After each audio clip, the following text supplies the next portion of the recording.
Vous écoutez 100% Nature sur Radio Aléo. Bonjour à tous, aujourd'hui nous allons aborder des photos animalières avec Sandra Chillier. Sandra Chillier est reporter, rédactrice et présentatrice au sein de la radio Aléo depuis 2003. C'est une radio associative mâconnaise qui propose que des chansons françaises. Bonjour Sandra. Bonjour Sandra. Bonjour. Qu'est-ce qui vous a poussé à faire ces photos ? En premier lieu, ce que j'aime, c'est marcher seule dans la nature. Ça me permet de me ressourcer. Je pense que la vie, c'est un peu, en fait, comme une randonnée en montagne. Parfois, on est dans des grosses galères. On est en bas. Et puis, on regarde où on doit arriver et ça nous semble complètement inaccessible. C'est peut-être un peu ce que vous êtes en train de vivre d'ailleurs aujourd'hui. Et on se dit, j'y arriverai jamais. C'est super haut. On est obligé de faire des efforts. C'est dur. Je vais dire qu'on en chie physiquement, on en chie moralement, on lâche rien. Et quand on est en haut, on se dit, waouh, c'est tellement beau. C'est moi qui ai réussi à monter jusque-là. Et voilà. Et en fait, ça, je trouve ça génial. J'adore ressentir ça. Et aller marcher en montagne, ça me rappelle le sens profond de la vie. Et que rien n'est facile. On n'a jamais rien facilement. Est-ce qu'il y a une préparation avant de faire ces photos ? Eh bien, pour ma part, c'est vraiment une grosse préparation physique, d'abord. Parce que la montagne, c'est difficile. La montagne, c'est dangereux. Et à l'époque où j'y vais, la neige vient de fondre. Il y a des éboulements. Il y a parfois encore un peu de neige. Ça grimpe. Il y a du dénivelé. Et ça peut être dangereux. Donc, faut pas y aller comme ça, sans préparation. Donc, moi, je m'entraîne déjà physiquement toute l'année. Je fais beaucoup de sport, du cardio, tout ça, pour essayer d'être vraiment en forme physiquement. En forme physiquement aussi pour charrier tout mon matériel, parce que je dois avoir un sac à dos qui fait plus de 15 kilos toute la journée. Et voilà, quand on fait mon gabarit, je suis pas un gros gabarit. Quand on me rajoute 15 kilos sur le dos, il faut déjà que je sois capable musculairement de les porter.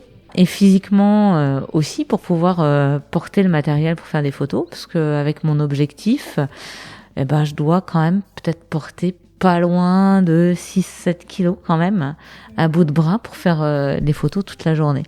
Donc déjà une grosse préparation physique et puis évidemment une préparation de matériel. Il faut préparer l'objectif qu'on veut, on le choisit, on prépare ses cartes mémoire, on charge ses batteries, tout ça. Et puis il faut aussi décider avant l'endroit où on va aller, parce qu'évidemment chaque animal a son petit coin. Alors moi, j'y vais pas forcément pour faire des animaux, j'y vais aussi pour être tranquille, peinarde, toute seule. Mais quand même, parfois, ça m'arrive d'avoir envie de photographier plutôt un animal qu'un autre. Et dans ce cas-là, il faut aussi préparer tout ça en amont. Il faut préparer ses vêtements. Évidemment, les animaux, ils ont peur des hommes parce que les hommes leur font du mal en France. C'est pas le cas dans tous les pays du monde. Mais en France, les hommes sont pas forcément sympas avec les animaux. Donc, il y a pas mal d'animaux. Dès qu'ils voient une forme qui ressemble à un homme, ils nous fuient. Donc, faut préparer la tenue de camouflage, tout ça, les petits filets, les vêtements qui vont bien pour pas se faire repérer. Faut pas se laver juste avant d'y aller parce qu'ils nous sentent aussi. Les animaux ont beaucoup d'odorat. Donc, faut se préparer physiquement et aussi au niveau du matériel, que ce soit le matériel pour l'appareil photo, mais aussi le matériel pour se camoufler, faire oublier à la faune sauvage qu'on est des humains. Qu'est-ce que cela vous apporte ? Déjà de la sérénité, une espèce de libération. Ouais, de la liberté, tu vois, parce que notre vie, elle est réglée au millimètre tout le temps. On veut tout calculer. En plus, moi, je travaille dans une radio, j'ai toujours l'œil rivé sur la montre, je suis à la seconde près, tout le temps, toute la journée. On n'est pas les maîtres du jeu, c'est pas nous qui décidons. Et surtout en montagne, le temps peut changer très vite, on peut se prendre la pluie, l'orage, il fait froid. Un animal, il nous obéit pas, un animal sauvage. Il passe quand il a envie de passer. Il n'y a pas vraiment de règles. En plus, moi, je suis fan de gypaètes barbus. Je m'approche jamais des nids et tout ça. Enfin, voilà. Moi, je laisse les animaux tranquilles, donc je vais plutôt les attendre à des endroits où c'est pas sûr que je les vois. Ils passent pas tout le temps, en fait. Et des fois, j'attends des heures, je vois pas. J'aime bien cette espèce de spontanéité de la nature. Ça nous rappelle qu'on n'est pas les maîtres du jeu et qu'on est tout petits, nous humains, dans cette nature si immense. Voilà. Vous mettez combien de temps à faire ces photos ? Beaucoup de temps. Déjà, il y a beaucoup de photos qu'on va louper parce que c'est difficile de prendre des animaux en photo. Ils sont pas dans la lumière, on peut pas lui dire tu peux pas te décaler, là t'es dans l'ombre, non. Donc il faut déjà qu'il y ait la bonne lumière, les bonnes conditions, qu'il pleuve pas, tout ça. Donc ça déjà c'est un premier paramètre. Faut que l'animal soit là, déjà. Faut qu'on soit bien camouflé pour pas lui faire peur, tout ça. Enfin voilà, généralement quand on fait peur à un animal, c'est un échec personnel. Moi ça me fait de la peine, j'aime pas ça. Donc déjà on va passer du temps pour essayer d'approcher sans faire peur. Rien que ça prend du temps. Quand c'est un animal qui se déplace, comme un gypaète barbu, c'est un vautour en fait, très rare, parce qu'il a été, comme la majeure partie des animaux de montagne, en voie d'extinction, voire exterminé par l'homme. Hein. Et donc on a été obligé de le réintroduire. Donc aujourd'hui, il y a quelques couples en France, pas beaucoup. Et moi, je suis passionnée par cet oiseau-là. Je l'attends des heures depuis 15 ans. Et en fait, un gypaète barbu, quand il va passer, ça va durer 10 secondes. Et il suffit d'une minute d'inattention. Des fois, on s'ennuie. On dit, tiens, je vais envoyer un SMS à une copine, genre, oh là là, fouf. Et puis, pouf, on lève la tête. T'as 3 vautours qui viennent de passer. Donc voilà, c'est vraiment compliqué. Il faut beaucoup de temps déjà pour connaître l'espèce, parce qu'on peut pas faire de belles photos d'animaux sans bien connaître l'espèce. Il faut également du temps pour l'approcher. Enfin voilà, apprendre à l'approcher, pas être trop loin. Voilà, faut du temps pour pas faire une photo ratée, pas faire une photo floue, avoir la bonne lumière. Et en somme, même pour une photo d'une petite marmotte mignonne qui bougerait pas trop, c'est des heures et des heures de travail, des heures à pas bouger. Alors les marmottes, c'est compliqué parce que dans le secteur où je vais, elles sont sauvages, elles aiment pas les hommes, et donc mais dès qu'on bouge 1 millimètre, elles rentrent. Donc pour faire des photos de marmottes cool qui vont vaquer à leur occupation tranquillement, donc ils vont avoir un comportement naturel, sans leur donner à manger. Évidemment, c'est très dangereux pour les animaux, donc on leur donne jamais à manger, on les veut dans des conditions naturelles. Ça prend des heures, même pour une petite marmotte toute mignonne, voilà. Donc ça prend du temps. Que faites-vous de ces photos ? Eh bien, ces photos, je les publie sur Facebook. J'ai un compte exprès sur les réseaux sociaux. J'ai pas trop le temps d'aller sur Insta. Ma vie professionnelle est quand même assez chargée. Je fais quelques expositions photos. En fait, je les partage pour montrer la beauté de la faune sauvage et aussi sa fragilité. J'aime bien les animaux de montagne parce que ils sont pas en montagne pour rien. Généralement, ils sont en montagne pour fuir les hommes. Et du coup, je trouve que l'analogie, elle est belle. Et ce sont des animaux qui sont aussi forts parce qu'ils sont capables de s'adapter à la montagne. C'est un environnement très dur, mais que fragile, tu vois, parce que l'hiver, dans la montagne, ces animaux-là, ils mettent leur vie en jeu. Tout ça pour nous échapper. Ça peut glisser, il peut y avoir des avalanches, mais il n'y a pas de nourriture. Il y a de la neige partout. Il y a des animaux qui mangent quasiment rien l'hiver. Il y en a qui hibernent, comme les marmottes, mais il y en a comme les bouquetins qui vont se nourrir de presque rien. Ils vont beaucoup manger l'été, et l'hiver, ils vont survivre avec leur graisse. Et nous, en tant qu'humains, il y a des gens, des fois, l'hiver, ils vont se balader un peu n'importe où dans la forêt, pile poil les endroits, par exemple, où vont se reposer ces animaux montagnards. Et évidemment, ils vont chercher à s'approcher, les animaux vont fuir, et un animal qui court dans la neige, c'est presque un animal qui est condamné, parce qu'il va perdre beaucoup d'énergie, et il n'a pas forcément assez de nourriture pour rattraper. Et moi, si je partage mes photos, si je fais des expos, c'est vraiment pour passer ce message-là.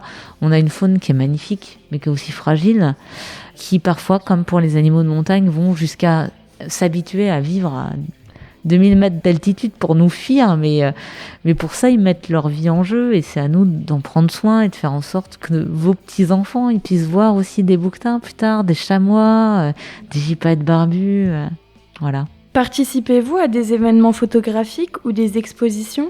J'ai pas la prétention, moi, de postuler à des choses. Donc je dépose jamais de dossier. Par contre, quand les gens me demandent de venir, je viens. Et du coup, je sais pas, j'ai dû faire une 15aine d'expositions, je crois, quand même. Un festival de photos nature, c'est déjà bien pour quelqu'un qui a jamais rien demandé, en fait. Et voilà, donc oui, je participe à des événements. Quand on me demande d'y venir, peut-être que à l'avenir, j'aurai suffisamment confiance pour postuler, mais pour le moment, voilà, je reste bien à ma place et je fais ça pour le plaisir, quoi. Est-ce que vous travaillez seul ?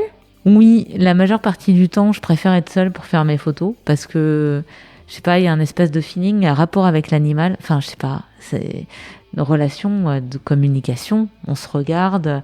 Généralement, un animal, même si on est bien camouflé, il nous voit toujours. En fait, en vrai, il nous tolère ou pas dans son environnement. Et du coup, quand on est plusieurs, c'est difficile parce qu'il faut qu'il tolère 2 esprits. Tu vois, on dégage des trucs, amis ou ennemis, hein, on se jauge, même nous en tant qu'être humain, on va se regarder, et on va se sentir ou pas. Et les animaux, ils sont pareils. Et voilà. Donc moi, c'est vrai que je préfère travailler seule. Enfin, c'est un défi aussi, pour soi-même. C'est dur, on trimballe son matos, on peut pas se plaindre. Des fois, c'est dangereux. En montagne, il suffit de rien pour avoir un accident qui peut nous coûter la vie. On trébuche et on fait une chute de plusieurs mètres. On n'a pas forcément besoin d'être dans des endroits dangereux. Donc, il y a une espèce d'adrénaline qui est angoissante à un moment donné, mais qui est plutôt agréable aussi. Et pour photographier les animaux, c'est vrai que c'est plus simple. Après, il m'arrive vraiment parfois de partir avec des gens, mais vraiment, faut que ça soit des gens de mon environnement très proche avec qui je puisse partager ça. Moi, par exemple, j'aurais beaucoup de mal à emmener un groupe dans ces espaces que j'aime sans bruit et tout ça. Donc voilà, plutôt solitaire. Avez-vous des préférences ? On va dire que je suis pas très exigeante. Je suis quelqu'un de simple dans la vie. Tu me sers un verre d'eau chaude et je suis contente. Et je me dis que tant que j'aimerais boire de l'eau chaude, j'aurai une chance d'être heureuse dans ma vie. Enfin, tu vois, ça va bien, je suis heureuse. Alors, en vrai, je me satisfais de peu. Néanmoins, j'ai quand même quelques petites préférences. Évidemment, la montagne, vous l'aurez deviné. J'adore le gypaète barbu, j'adore les grands rapaces et tout ça, tout ce qui est la faune montagnarde, bouquetins, chamois, tout ça. Mais j'aime aussi beaucoup la faune marine. Je trouve que les falaises en bord de mer, à partir du printemps, été, toute cette vie qui foisonne, les oiseaux qui viennent nidifier, j'aime beaucoup ça, en fait. Voilà. Bruno Pasquet nous a présenté son film La piste du loup. Et vous, Sandra, aimeriez-vous réaliser une photo de loup ? Ah bah oui, j'aimerais bien. D'ailleurs, je pense que le week-end dernier, j'ai vu des empreintes de loup. Peut-être même un loup, je suis pas sûre. En tout cas, les empreintes, je suis quasiment sûre. Et effectivement, oui, j'aimerais bien. C'était pas dans mes priorités. Puis là, c'est vrai que on est resté pas mal confinés, donc j'ai eu plus de difficultés à sortir. Oui, moi, j'aimerais bien faire une photo de loup. En France, c'est compliqué parce que vous avez vu, dès qu'un loup apparaît quelque part, il le tue pour des raisons financières. Voilà, c'est compliqué. Avez-vous déjà réalisé une exposition à la MJC de l'Héritant sur le thème de l'Islande ? Oui, c'est vrai. J'ai réalisé plusieurs expos photos à la MJC de l'Héritant. À vrai dire, si j'ai commencé mes expos, c'est grâce à la MJC de l'Héritant. C'est eux qui m'ont donné ma chance pour ma première exposition. Mes photos n'étaient pas très belles. Je débutais. Enfin voilà, faut oser donner sa chance. C'est finalement un peu comme nous qui aujourd'hui vous donnons votre chance au micro.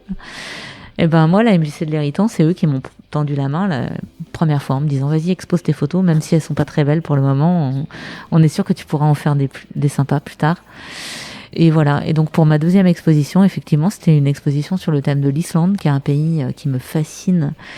Mais vous comprendrez pourquoi, ce pays où il y a beaucoup de volcans, où la nature est très sauvage, où il y a très peu d'hommes, alors qui devient malheureusement, comme partout, il y a de plus en plus d'hommes partout. Donc maintenant, c'est un peu perverti avec le tourisme, parce qu'il y a de plus en plus de tourisme. Mais quand même, j'y suis allée plusieurs fois et on trouvait encore de grands espaces sauvages où on est tout seul avec les animaux.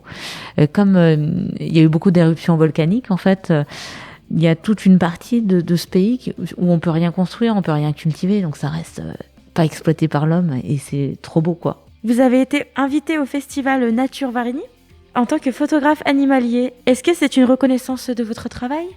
Ah clairement, parce que la photographie animalière, c'est un club un peu fermé. On retrouve toujours les mêmes noms. C'est souvent des noms masculins. Et en fait, j'étais super surprise et vraiment très flattée d'avoir été invitée à ce festival alors que j'avais rien demandé du tout. C'était une première édition. En tout cas, j'étais vraiment honorée qu'on me propose d'y aller. C'était une période difficile dans ma vie. J'avais eu un accident de voiture. J'ai failli pas le faire, en fait. J'étais pas en état trop de faire ce festival quand je l'ai fait. J'y suis allée quand même. J'ai pris sur moi et j'ai pas regretté parce que c'était vraiment sympa. Merci à vous d'avoir répondu à nos questions, Sandra. Si nos auditeurs et auditrices souhaitent en savoir plus, nous les invitons à aller sur le site sandratilier.fr. Tillier s'écrit Thillier. Merci Sandra. Merci. Cette émission a été réalisée par les élèves de première Bac Pro Service aux personnes et au territoire de la MFR de Pontzell en atelier avec Radio Aléo.